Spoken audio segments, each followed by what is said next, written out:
Um, Yeah, and I I don't think think Hemmings was a bad commentator at all, and and I don't think Bill Arthur's bad, but I do think he doesn't quite get the feel of games right. But it's very difficult to judge him off Catalan's games. Let's be fair; they're doing it remotely with just the camera angle view.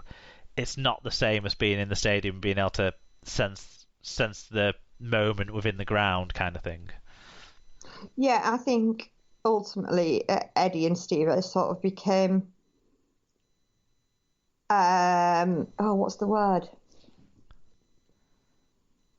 Like caricatures of themselves. Yes, yeah. Over time, there's possibly too many cliches, too many things we'd heard over and again, because it was all we heard every week. Yeah, We heard him twice a week for 20 years. yeah. So yeah, as you say, that's not to say that they're bad. They were bad commentators. You know, they knew the game well. They had a passion for the game. However, yeah, I think they commentated on too many matches, and whether both in terms of within a week, within a season, but also the number of seasons as well. Yeah, yeah, yeah. And it might have been a smarter idea to have someone else doing another game sooner than they did. Yeah, Potentially, this guy. What I would say is, I think we've got a lot of really decent radio commentators at the moment in our sport. If you listen to Talk Sport, or if you listen to the local radio, the local BBC radio stations, we've got some really good ones around doing the games. But those guys aren't translating great into TV coverage at the yeah, moment. And if some of them can get a better sense of the way you talk through a TV game versus a radio game, I think we've got some good commentators on our hands. It's just them getting that shift into the visual side of it right, and yeah, then we've got some yeah. great guys out there, I think. Anyway, let's talk about the game, Sarah. Did you catch this one at all? Do you know something? This weekend it got to Sunday, and I said to Dad and Joshua, I said, "Oh, this is the first rugby I've watched all weekend." So it's maybe not the best weekend for me to have stepped up to do the pod, but Never mind. I think we got plenty of fan reviews that gave us a good sense of what happened in this game. I think, yes, the first half clearly controlled by the Catalans Dragons, and certainly they were the better side. James Maloney was quite controlling in the game. We saw decent performances from a number of people in the pack. You know, Bousquet, Garcia. People have mentioned McMeekin, who's in strong form. So I think pretty much all around, apart from one or two impetuous passes that didn't need to be thrown because they were already playing some good stuff anyway. And young Morg off the back has been exciting too. Catalan were the better side. The part of it where they really capitalised was the error made by Coote with a poor and maybe unnecessary pass to Regan Grace from a kick, I think, and that led to Dean Vare's try with a remarkable offload from Mike McMeekin involved in it. But that try gave the scoreline what it deserved to maybe have been in the first half, right at the start of the second half. And after that point, Saints did start to play, but Catalans didn't stop playing. The Ben Julian try again involved a really good piece of play by Mike McMeekin, but really quite a few bits of good play around that as well for Julian to have what was one of the easiest runs in I've seen against a Saints defence this year. Ultimately, after the work and the interplay that had been done and the players in motion that had caused the confusion and the space, but I don't think Catalans were the dominant side in the second half by any stretch. Saints were really strong, deserved the tries that they scored, but just weren't good enough over the 80 minutes. And Catalans thoroughly deserved the win, and it means we have to be serious about Catalans again. We talked last week with Alan. He was saying how he doesn't know what to make of them still this year, but this last week means we have to we have to make something of them, don't we? Because they've gone to Hull FC and won, and then they've beaten Saints, the first side to beat Saints since sometime last September or maybe early October. So it's been a strong week for Catalans, hasn't it?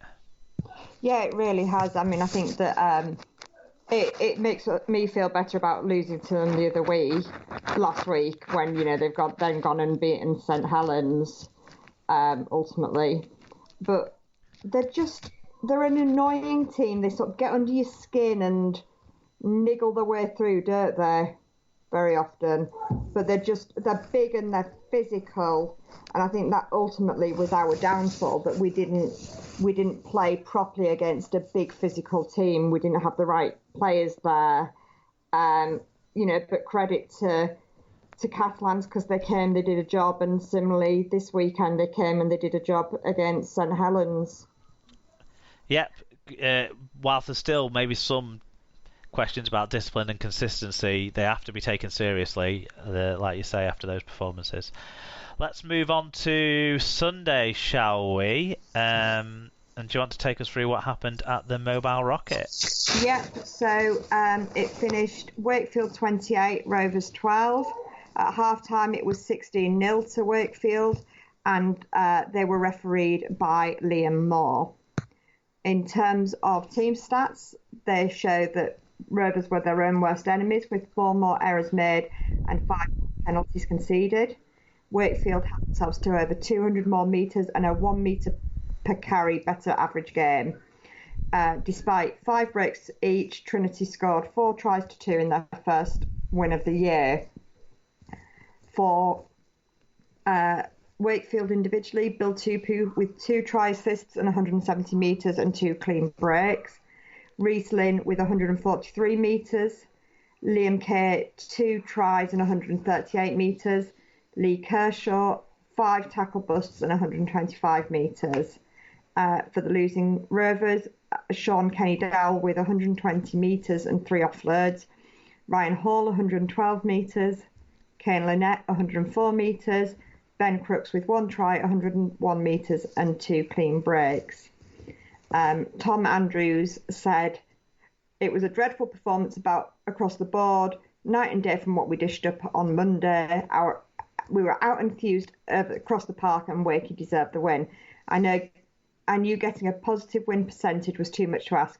Looking forward to getting back to Craven Park next week. You're welcome, Chesney."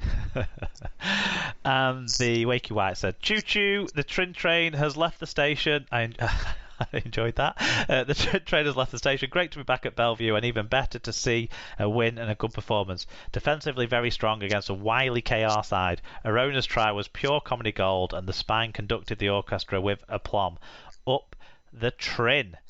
One disciplinary note from this one, Sarah, that Jay Pitts got a caution for dangerous contact in the game, but let's not have a cloud over what was a huge win for Trinity. So I listened to some of this on the radio. It sounded like having Jacob Miller back gave a bit more stability to the spine of Wakefield. Him, Lena and Westerman were able to sort of share the responsibility out a bit more of controlling the game. Yeah, it does sound like Miller had a big influence, and seen from the highlights, Leno seemed to have a bit of an influence too. And getting Bill Tupu back as well from injury, like getting Miller back gave them a bit more playmaking, and getting Tupu back gave them a bit more strike finish, didn't it? Yeah, I think that's fair to say. Yeah. But and you know what, Liam Kay has had a pretty ropey start to the season, scored 2 good tries off 2 good team moves. Particularly his second try was a really good piece of play involving Bill Tupu and I think Jacob Miller as well. Probably Mason Leno too in the whole swing of that play. But we're talking about this game. We should only really talk about one thing, shouldn't we? I mean, I hope you've seen the clip of it, Sarah, that was put out yesterday on the Super League's Twitter feed. But just to our owners try. Wakey White, Ben said it's pure comedy gold, and I mean, it was one of the most ridiculous things I've ever seen happen on a rugby pitch. No, I haven't. I'll add that to my watch list. Put it at the top of your watch list. So, basically, I don't know what had happened, but he must have been having a breather or something, because he was miles behind the play. Hull KR had the ball just over halfway, maybe 55, 60 metres away from their own line. Kenny Dow was doing a bit of his running around, ball out in one hand, waiting to offload it to someone, and just must have caught the glint of someone coming up behind him on the outside and thought, well, that must be one of my players for him to be right back there. Threw the pass to Arona, who sort of caught it, realised that he had the ball with no one between him and the line and 50 metres to run. And he plodded it, and he just about made it, and everyone started to just converge, but he did have a good 15 metres to head start on everyone, really. But it was unbelievable. Yeah, I've just found it now. I mean, I've seen occasions where you've thought players must have made a call and the players offloaded to the wrong player. There was a couple of them in other games I saw this weekend, actually. But nothing ever quite like that. He's not way back, though, hasn't he? Well, why is he there? Yeah.